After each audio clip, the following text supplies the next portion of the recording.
If you are a B2B SaaS founder and you've got a product, you've got some revenue, you might start to ask yourself some really strategic questions about how to grow your startup. You might start to wonder, do I invest more in marketing? Do I invest more in sales?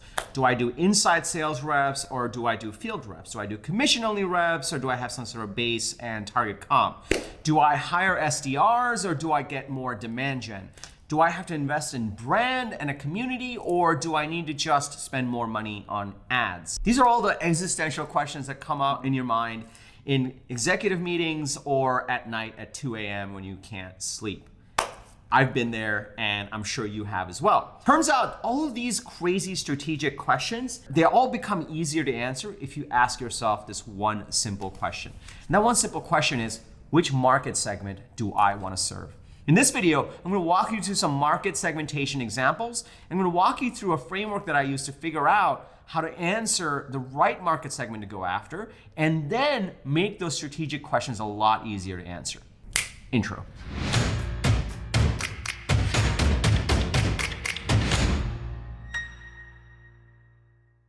What's up, everybody? Welcome to Unstoppable. I'm TK, author of the book, How to Punch the Sunday Jitters in the Face, entrepreneur, startup founder, and angel investor.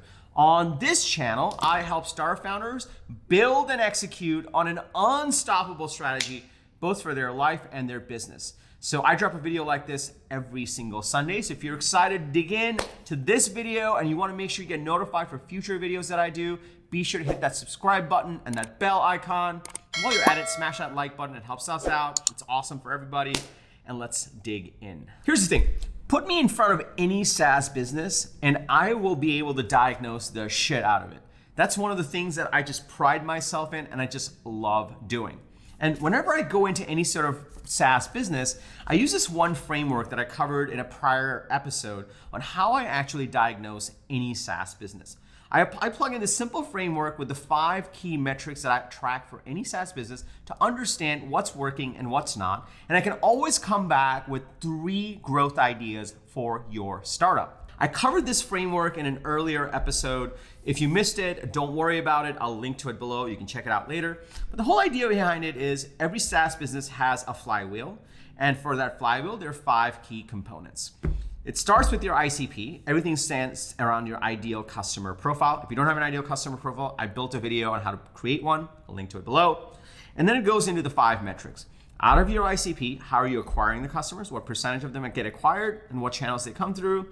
Are they activating? What percentage are activating? How many of them are converting to revenue? How many of them stick around? What's the churn rate? And how many of them refer other people into your ICP, which then convert to more acquisition? When you start to understand these key metrics, you can start to really visualize what's working and what's not in any SaaS business. And then you can start to answer questions around, well, how do we increase acquisition? Or do we have an activation problem? Or do we have a conversion problem? Or maybe we have some sort of problem with actually driving more growth through referrals or other channels. Or maybe we have an ICP problem. By diagnosing these things, and I've done this countless times, I did it in my own company, ToutApp, which I took from 0 to 7 million ARR. It was backed by Andreessen Horowitz. We sold to a market leader called Marketo. I then worked at Marketo and worked with similar strategy problems on, hey, how do we actually grow this? What do we do with our regions? And even in those cases, understanding these metrics made the world of difference to understand which areas do we need to push on. And there's this one thing that was always a common thread. And that common thread was the market segment to go after. Every single time I really did this analysis, split by the market segment we were serving, I was able to see which specific segment in the market was moving faster. Which specific segment of the market was getting more acquisition, more activation, more retention, more referrals than any other segment. When you start out and you kind of have nothing, I've been there, you pretty much take any user that you can get and you start to get them across all different market segments.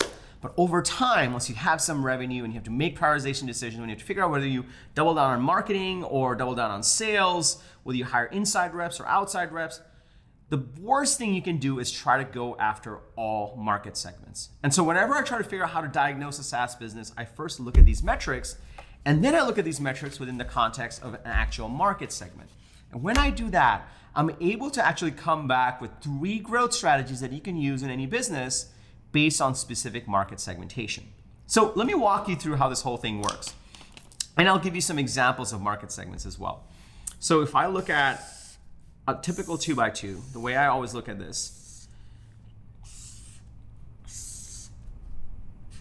pretty much any SaaS business is going to be in one of these segments. And I usually look at market segmentation. The most important market segmentation is the type of company or the type of customer you're selling to. So you could be selling to just simple consumers. You could be doing SMB. You could be doing mid-market. Or you could be doing little enterprise or big enterprise. Now, I don't know about you, but when I first started out, I was like, I just want users, I want people to use it, I hopefully want some revenue. But once you actually get that going, you then realize, okay, there's different types of users and they'll buy at different levels and have different budgets. But when you go even deeper, you start to understand there are different segments like this. There's the consumers, there's the SMB, there's the mid-market, there's little enterprise, and then there's big enterprise. If you want explicit definitions for each of these, don't bother, they're different in every company. There are some broadly accepted ones, but they tend to differ and they get negotiated over time in each and every company. So I would say Google it and just start somewhere and you'll tweak it over time. Now, here's the thing. Here's where the pitfall happens. When you start the SaaS business, you start with a wide range of users across all of these different segments. As you start to grow, there's always this one segment that just works better. I don't know why, this just happens to be true for most SaaS businesses. They tend to do a little bit better in a certain segment. You always have the company that does better in mid-market and you have the company that does better in enterprise. Sometimes it has to do with the DNA of the founder. Sometimes it has to do with the DNA of the investor, but it just pans out that way. There might be exceptions, like you might say, well, TK, Dropbox. Well, I would say Box. Dropbox did SMB and mid, and Box did enterprise and little enterprise and big enterprise. You might say Zoom, they do everything. Well, let's be clear. Zoom probably does SMB, consumer, and mid, and starting to go into enterprise, but GoToMeeting and Citrix and all those guys have had the large enterprise locked down for a while. So you start to see with any SaaS business, they always segment into a specific segment and they optimize for that. Now, why is this important? I began this video around, well, look, do I go invest more in marketing? Do I do sales? Do I do demand gen? Do I do brand? How do I do all these things? The real answer is all those questions become easier to answer when you pick a segment. When you pick a segment, there's a natural pull on whether you're going to be a company that is marketing driven or sales driven. And yes, both departments will exist. There's very few companies with no marketing team or no sales team when they're in B2B SaaS and they're really killing it. But there's always going to be this natural inclination, this natural pull for your company. And your job is to figure out these core metrics that exist, this funnel, this flywheel that exists based on these segments. You want to understand which segment are you doing the best in? Which segment is your flywheel the fastest? Because once you do that, then you can start to make decisions on what you do with sales, what you do with marketing, and how you actually grow your startup. This is how I come back with these 3 amazing growth strategies, because I basically look at the numbers and I look at the segmentation and I look at the macro trends and I start to understand, look, here's how you actually need to shift your go-to-market strategy. Now, how does that work? Well, turns out there's a pretty easy way. It's actually like pretty straightforward. There's basically a pretty clear line from here to here, which means that when you are very consumer oriented, when targeting the consumers, you're gonna have to be very, very, very, very marketing driven, because consumers are only gonna spend a certain amount on every piece of software. But when you're actually going into the big enterprise, because they're so big and complicated, the sales processes are heavier and they're buying more, doing multi-year deals, you are going to be a lot more sales driven. So the first thing you need to do is pick which marketing segment that you actually want to focus on. And once you do that, you're going to figure out what your mix is going to be in terms of your go-to-market strategy between marketing driven versus sales driven. Let's do the easy one. I'll walk you through some examples here.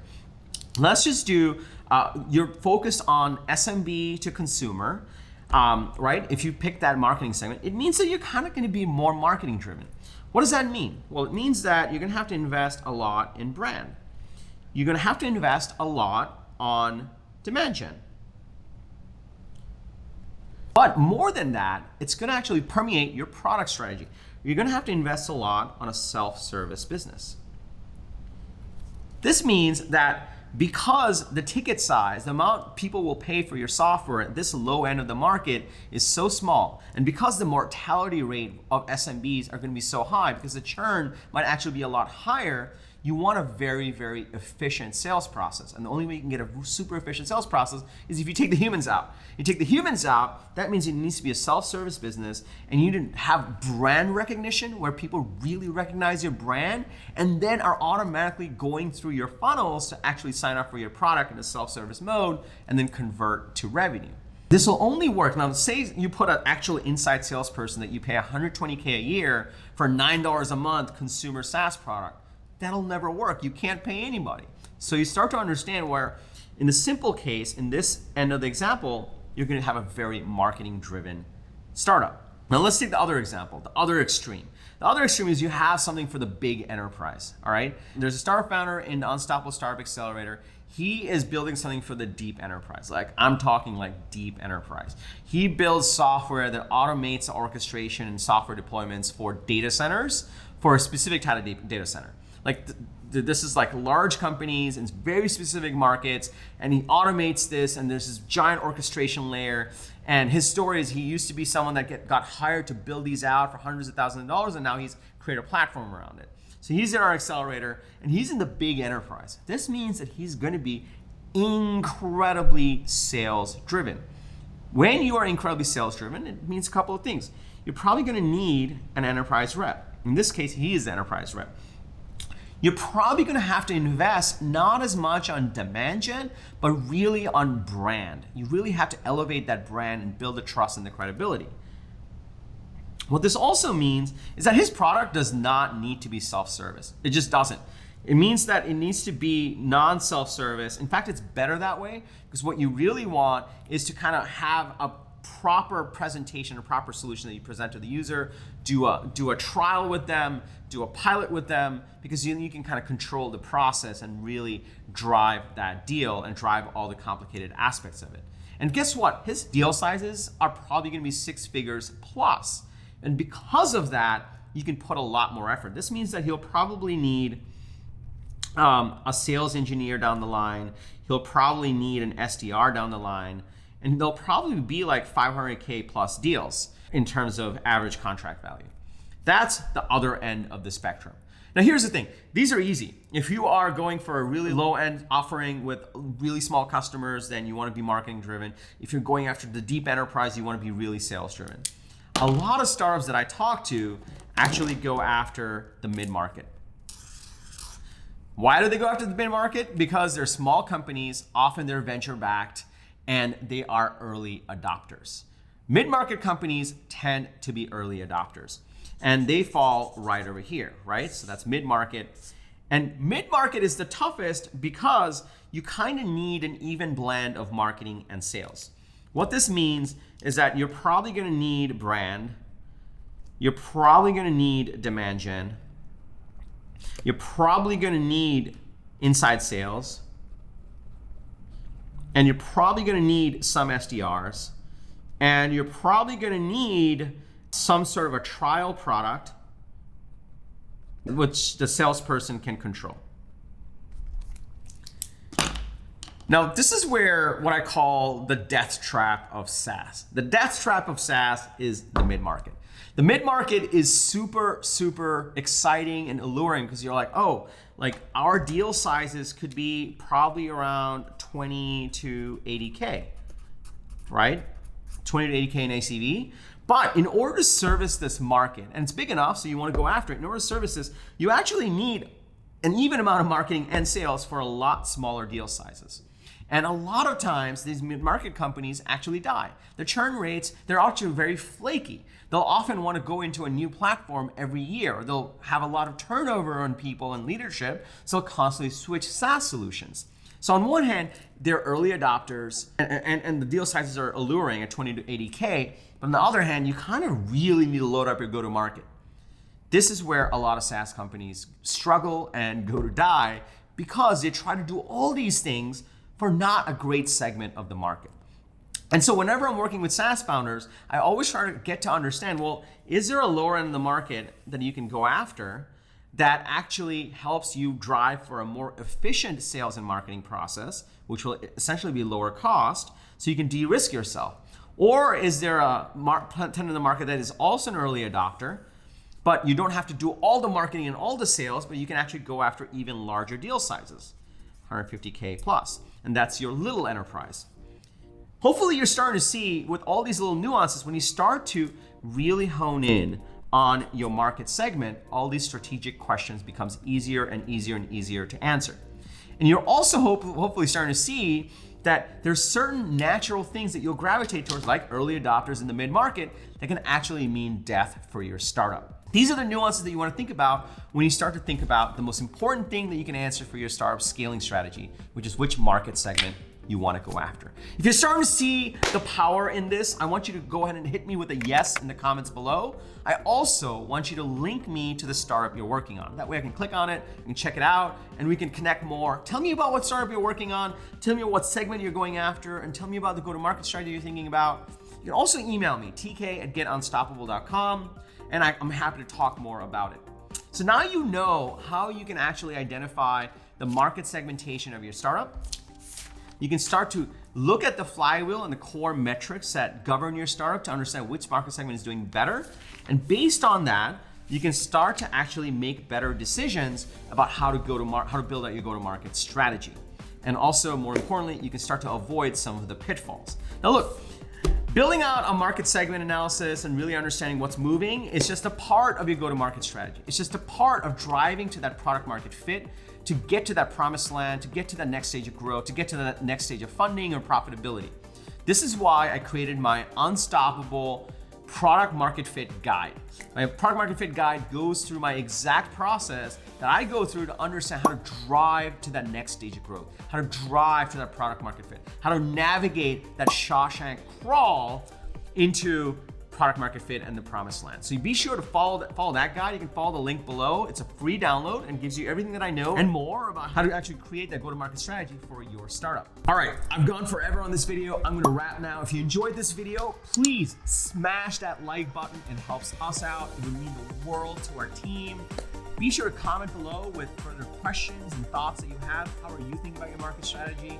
How are you thinking about market segmentation, your go-to-market strategy? And also just link me to your startup. I want to check it out. I want to get to know you better. Remember, I drop a video like this every single Sunday to help you create and execute on an unstoppable strategy for your life and your startup.